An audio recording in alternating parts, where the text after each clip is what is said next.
cherry blossomy. Rockstars, it's Amara, and today it's another day of cherry blossoms. Yes, it's cherry blossom week here on the vlog channel. This is the first time I've really had a chance to sit and talk to y'all directly from the comfort of my usual filming space, spoilers, my room. And I thought we could today talk about little bits of cherry blossoms and how you can bring them into your wardrobe. When I get excited about a theme or interested in bringing something that's thematic into my life, I always think about ways that I can do that visually.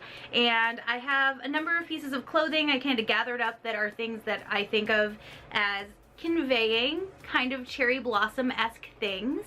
The first thing that we should probably point out, because you're going to see them the whole time, are these earrings. These are the little cheating earrings. These are actually cherry blossoms. They're colossal, huge statement earrings, and they are cherry blossoms that I bought actually while I was in Japan. I got them because I knew I would miss cherry blossom season in Japan, and I wanted a little something that felt very cherry blossoms in Japan. So I got these right here. Boop. I've put my hair, I've got a lot of like really thick and kind of like heavy hair, and I put it all kind of off to a side on us in like a side pony. Pull in a memory heart, little side ponytail action, and then I just kind of put it in a super simple, almost Zoella level scrappy bun, and threw this little cutesy cat, I hope you guys can see that little cat button in there, woo, right there. And I think that's a really fun way to display anything. If you don't have cherry blossom earrings, you could go with something that's kind of a gold color, or something that's kind of a pink color, or a green color, is thematically a little bit cherry blossomy. If you don't do jewelry, which some people don't, you could always go with a scarf.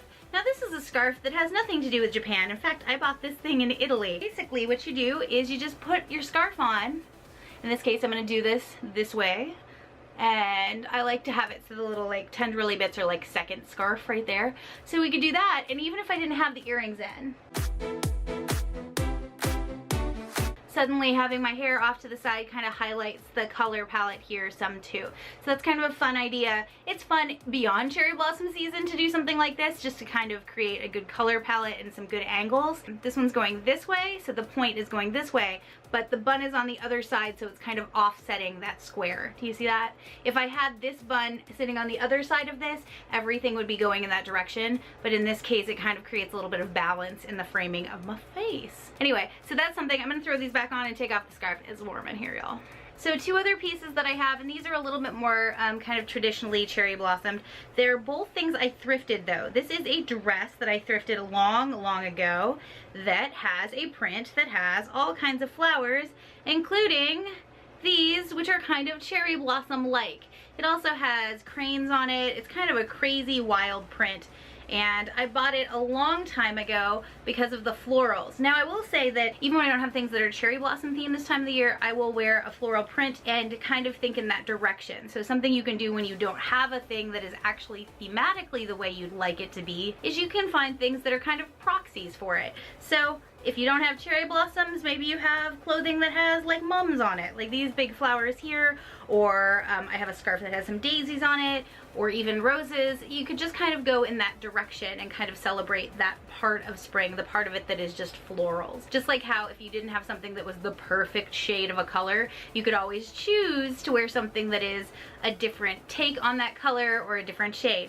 This isn't cherry blossom colored, but it is pink, and it matched when I wanted to put together a scene that felt like cherry blossom season to me. So that was good. I just thought about cherry blossoms a lot around it, and it worked out. I know I showed you guys this in another thrifting video, but this shirt right here actually has cherry blossoms on it, and you can do things that are that direct. It's that time of the year, let's find something that's that print, but you can also do something more subtle. Like I wear this flannel all the time. You guys see it pretty often actually in videos, and it's got this kind of pinker color, and I threw it over a green shirt, and boom, suddenly I have like color tones that are thematically cherry blossomed. I went and leveled it up by doing my nails in a pinkish color. It was chosen specifically to stay in this kind of cherry blossom mindset. A lot of times finding themes in clothing is about seeing them with the right lens and thinking of clever ways to combine them, and of course being a little bit bold. You've got to be a little bit bold with fashion for fashion to really stand out, just like you have to be a little bit experimental with social media for social media to work out. It's the same kind of idea. There's a risk element involved, and that is that it might not be the best outfit you ever wore. It might be a fashion phase you later wish you hadn't done, but you know what?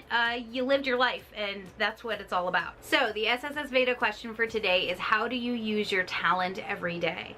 That is an interesting question. So one of the talents that I have is public speaking, and I use that to regularly engage with you guys through this wonderful channel. And also I use it to meet people out in the world in general. Just so amazing and such a great way to convert the fear you could have about public speaking into something that's really useful. Sometimes I find that things you're afraid of are not really things that you actually fear, but there's like a trepidation to stepping into greatness. And I think public speaking, that's a place where you can really see that that's a thing that can be effective to people. But the minute you start to make a connection with the person, you start to see those public speaking concerns like just peel off. I'm not naturally a shy person, but I can't tell you how many times I've met a person who is or considers themselves to be shy and started that conversation going with them, and then suddenly they kind of came out of their shell and started talking about the things they're passionate about, and some of those people have turned out to be some of my best friends. So I think that one of the things I do is I use my talent for public speaking to engage community. So that's something I try to do every day.